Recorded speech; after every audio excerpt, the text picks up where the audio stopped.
নানাভাবে জামায়াতে ইসলামী মুক্তিযুদ্ধে জনগণের আত্মদানকে ভুলিয়ে দেওয়ার অপচেষ্টা করছে বলে মন্তব্য করেছেন বিএনপির স্থায়ী কমিটির সদস্য মেজর হাফিজ উদ্দিন আহমেদ।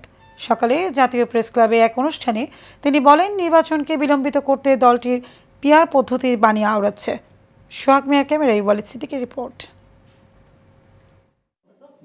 জাতীয় প্রেস ক্লাবে গণ অভ্যুত্থানের বর্ষপূর্তি, দ্রুত বিচার সম্পূর্ণ, মৌলিক সংস্কার ও জাতীয় সংসদ নির্বাচন শীর্ষক আলোচনা সভা অনুষ্ঠিত হয়।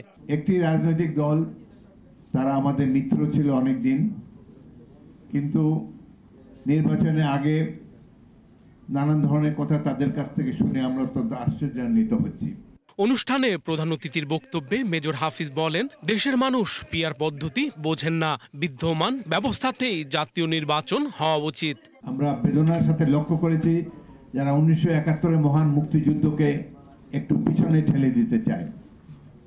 শহীদ রাষ্ট্রপতি জিয়াউর রহমানের ভূমিকা, বিশেষ করে 1971 সাধারণ মানুষের, সৈনিক, ছাত্র, বিভিন্ন পেশার মানুষের যে গৌরবময় অবদান, সংগ্রাম, আত্মদান, সেটিকে ভুলিয়ে দেওয়ার জন্য তারা নানা ধরনের কথা বলে।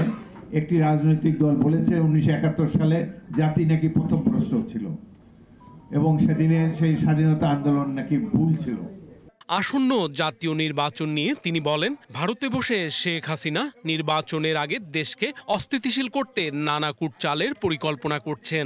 নির্বাচনের আগে কিন্তু দেশে অনেক গন্ডগোল হবে। ভারতে আশ্রয় নিয়ে এই মাফিয়া নেত্রী শেখ হাসিনা এই দেশকে লন্ডভন্ড করার জন্য, নির্বাচন বানচাল করার জন্য অনেক সহিংস ঘটনার অবতারণা করবেন।